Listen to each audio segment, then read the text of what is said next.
भारत और पाकिस्तान के युद्ध विराम समझौते पर पहुंचने के कुछ सप्ताह बाद पाकिस्तानी सेना प्रमुख फील्ड मार्शल आसिम मुनीर ने कहा कि इस्लामाबाद दक्षिण एशियाई क्षेत्र में भारतीय आधिपत्य को कभी स्वीकार नहीं करेगा। उन्होंने ये भी कहा है कि पाकिस्तान सिंधु जल संधि के मुद्दे पर कभी समझौता नहीं करेगा, क्योंकि यह सीधे तौर पर देश के 240 मिलियन नागरिकों के मौलिक अधिकारों से जुड़ा हुआ है। अमेरिकी राष्ट्रपति डोनाल्ड ट्रंप ने शुक्रवार को ओवल ऑफिस में एलन मस्क के साथ मीडिया को संबोधित करते हुए एक बार फिर भारत और पाकिस्तान के बीच सैन्य टकराव खत्म करने का आश्वासन लिया। उन्होंने कहा कि अमेरिकी हस्तक्षेप से दोनों देशों के बीच संभावित परमाणु संघर्ष को रोकने में मदद मिली। अयोध्या की आस्था और पवित्रता बनाए रखने के लिए सीएम योगी ने बड़ा कदम उठाया है। अब राम पंथ, धर्म पंथ, भक्ति पंथ, 14 कोसी परिक्रमा मार्ग और पंचकोसी परिक्रमा मार्ग नॉनवेज बिक्री पर रोक रहेगी। इस दौरान नॉनवेज बेचने वाले दुकानदारों को साफ हिदायत दी गई है कि 7 दिनों के भीतर अपनी दुकानें बंद कर दें। अगर इस समय सीमा के अंदर दुकानदारों ने अपनी दुकानें बंद नहीं की तो नगर निगम का परिवर्तन दल कार्रवाई करेगा। सोशल मीडिया पर दावा किया जा रहा है कि ऑपरेशन सिंदूर के संदर्भ में भारतीय जनता पार्टी घर घर सिंदूर बांटेगी। अब इस पर उत्तर प्रदेश के डिप्टी सीएम केशव प्रसाद मौर्य ने बयान जारी किया है। उन्होंने कहा है कि ऐसी कोई योजना नहीं है, विपक्ष ओछी हरकत कर रहा है। सोशल मीडिया साइट एक्स पर केशव ने लिखा, भाजपा और डबल इंजन सरकार की घर घर सिंदूर बांटने की कोई योजना ही नहीं है, फिर भी कांग्रेस और विपक्ष दुष्प्रचार कर रहा है। विपक्ष ओछी हरकत से बाज आए।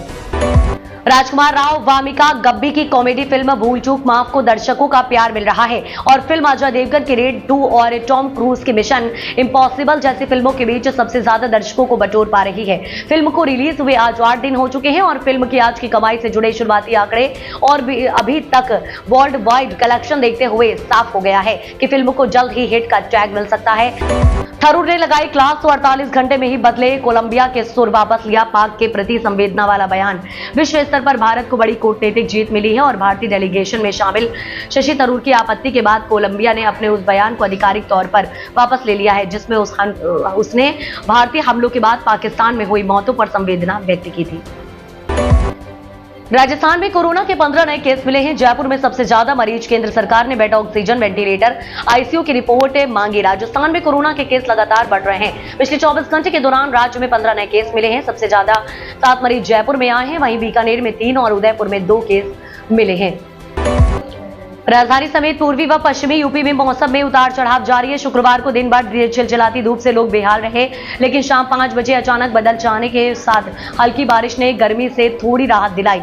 मौसम विभाग का कहना है कि शनिवार को भी लखनऊ समेत प्रदेश के ज्यादातर हिस्से में हल्की से मध्यम बरसात के आसार हैं। इस दौरान कई क्षेत्रों में 60 किलोमीटर प्रति घंटे की रफ्तार से हवा भी चलेगी।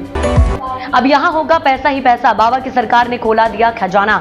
2 से 4 हजार नहीं, पूरे 30 करोड़ बजट में की गई थी घोषणा। इस महत्वाकांक्षी योजना की घोषणा मुख्यमंत्री ने वित्त वर्ष 2025-26 के बजट भाषण घोषणा के दौरान की थी। इसका उद्देश्य इन 3 शहरों को आधुनिक बुनियादी सुविधाओं से लैस कर उन शहरों के समकक्ष लाना है।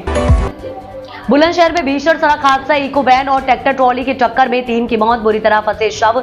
अलीगढ़ गाजियाबाद नेशनल हाईवे पर शनिवार को थाना सिकंदराबाद क्षेत्र के अंतर्गत जोखाबाद इंडस्ट्रियल एरिया के गोपालपुर गेट के पास एक ट्रैक्टर ट्रॉली पाइप लेकर जा रही थी, जिसका टायर फट गया, जिसके कारण ट्रैक्टर अनियंत्रित हो गया। तभी पीछे से जा रही इको वैन ट्रैक्टर ट्रॉली से टकरा गई, जिसमें इको वैन में सवार 3 लोगों की मौत हो गई।